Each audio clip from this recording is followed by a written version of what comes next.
I'm Kara, and welcome to Soul Inspiring Business. I believe that all of us possess unique gifts and talents that allow us to serve the world and our own growth in the highest possible way.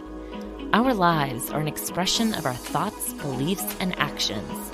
And here, we will explore businesses, thought leaders, and topics designed to inspire, helping propel your own growth so you can live your best and most purposeful life. Welcome to Soul Inspiring Business.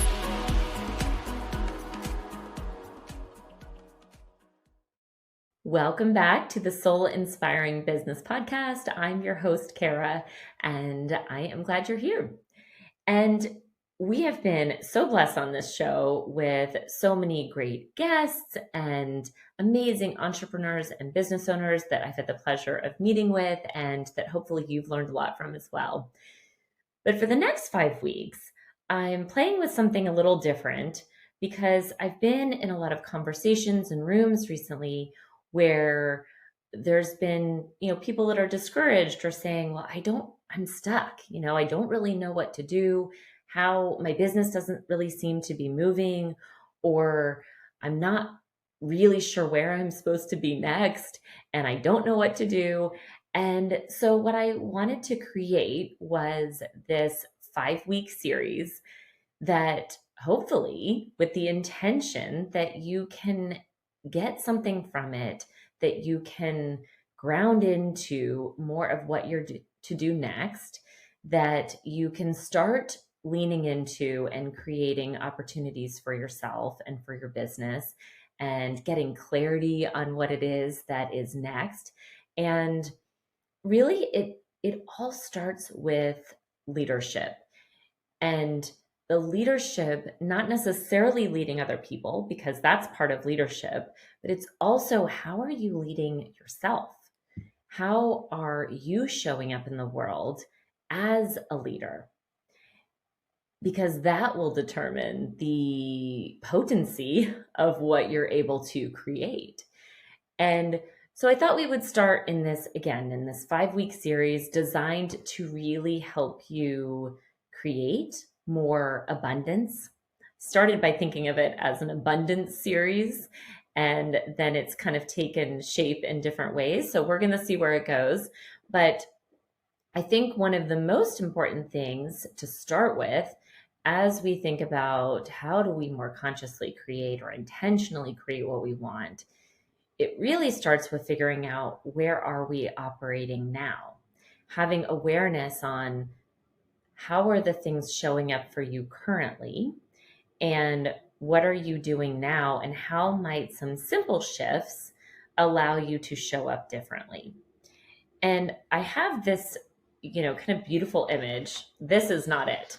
I will show you on this for anybody watching the YouTube video version. I don't even know what this is that I just drew, but it's a wheel. It's supposed to be a wheel. I am not an artist by drawing. I create and I'm an artist in other ways, but it certainly is not from the illustrating section. But what the image that I want to give you is this image of the wheel. And when you're on the outer edge of the wheel, and think about it in the wheel of your day, the wheel of life, right? Where you operate. When you're on this outer edge, as the wheel turns, you're constantly turning. You're flip-flopping around. You're going with this wheel of motion and kind of left to circumstance, so to speak. And so, but when you move towards the center of the wheel, you're still, because there's stillness in the center. And from there, you can operate from a more grounded, from a more obviously centered place. And we look at it even if you look at nature and how this takes shape and takes form in the image of a hurricane, right? All the destruction that occurs in this outer edge, in this outer wheel, so to speak. But then when you think about the center of the storm, the eye of the storm, it's actually quite calm. So we can use that as a metaphor to think about how are we operating in our lives? Are we constantly um, moving with according to other people's demands, according to the whims of others, according to what's happening that day, how we woke up that day, to our moods, emotions. Are we letting them control us and control our actions, and whether we are having a good day or a bad day? Or are we centered and grounded in ourselves so that we can make decisions, so that our actions can be made more thoughtfully, so that everything that we do has more intention and weight with it? And from that calm, grounded place, be less subject to moods, to shifting markets, to shifting what have you, but from that centered place, be able to operate and more intentionally create.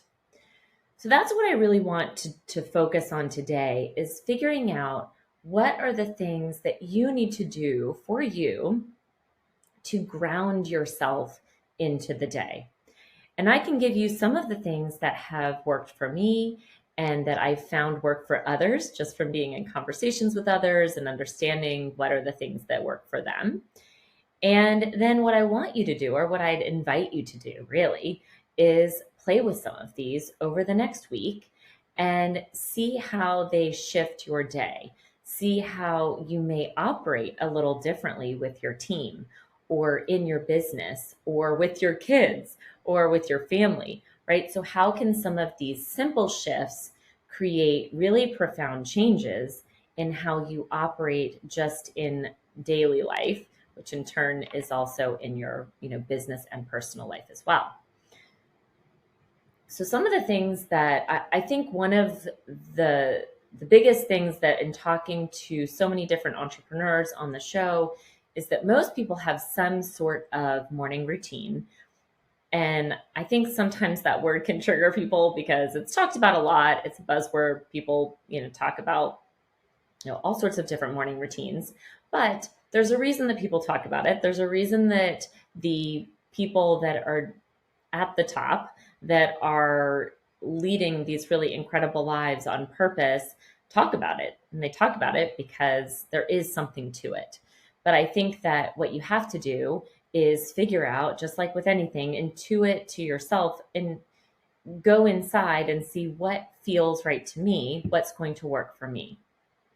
And so I can give you some of the things that I know provide grounding. And a few of those are: number one, just waking up and not looking at your phone right away. This is super tempting, right? Because most of us, our phone is our alarm.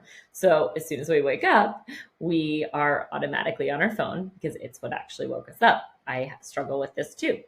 But I think that being mindful of that, being mindful of not allowing somebody else via your email or social media or what have you, not having that be the first thing in your day. Because if you think about momentum and energy, I'm going to take a little tangent here.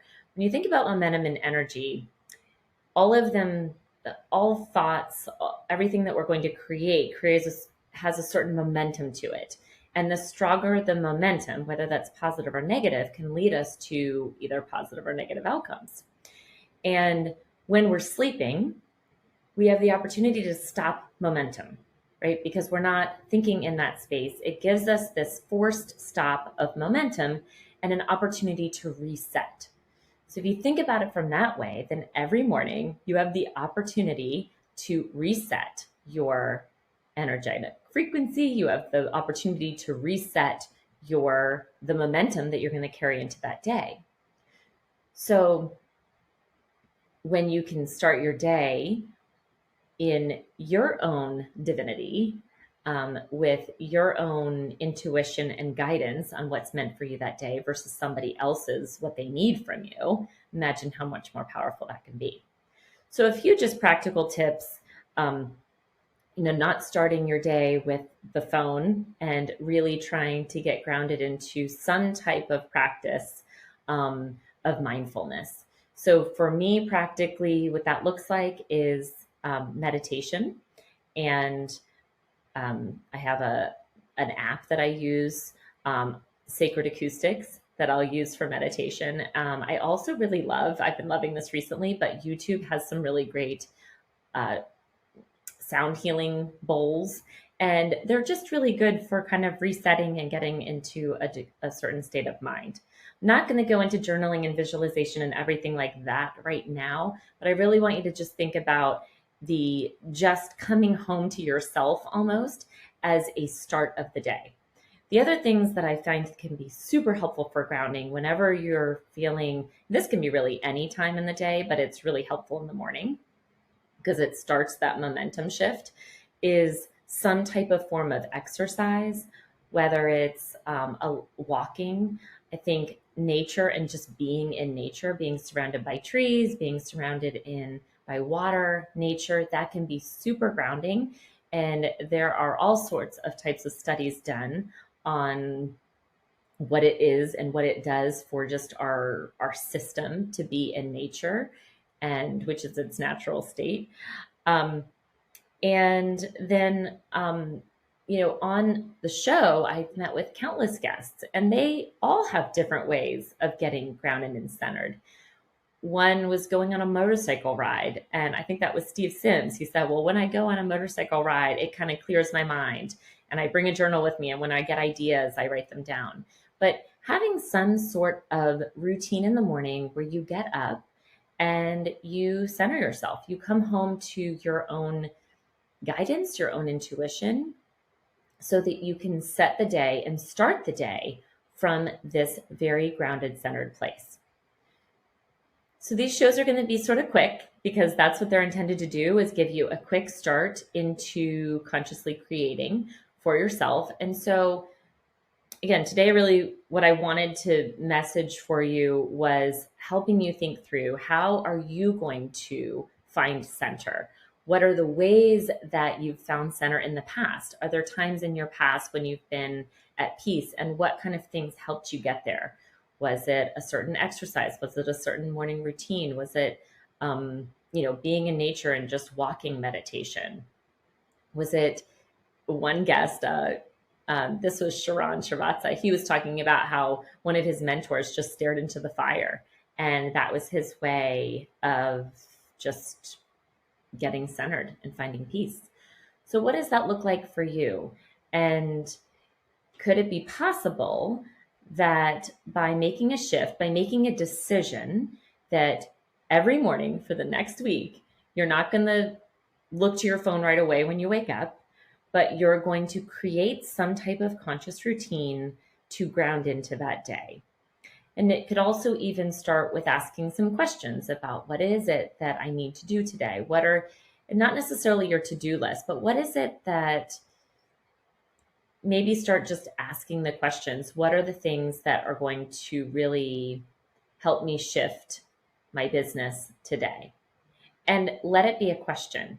Let it not be something that you have to answer in that moment, but that something just is, what is it that could be that thing? And then make the coffee, or, start, just kind of grounding into yourself. You don't have to answer every question, but starting with asking the questions and then being in receiving mode for when the answers come in.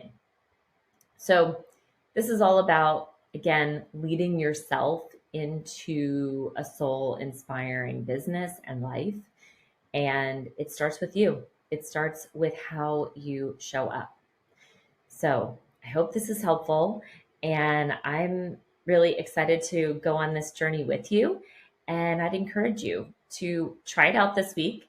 See what kind of things give you peace, what kind of things bring you back to, if you imagine that wheel and you're on this hamster wheel, what are the things that can bring you back to the very center so that you can increase your impact in the world, in every conversation, in all that you do.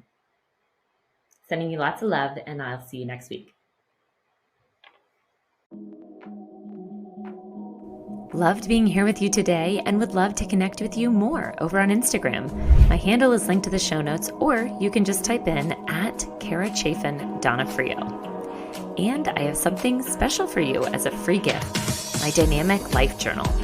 This special book has the power to really help you live a soul-inspired life. Go to freegiftfromkara.com. Easy to remember, freegiftfromkara.com. Until next time, beautiful people, sending all my love.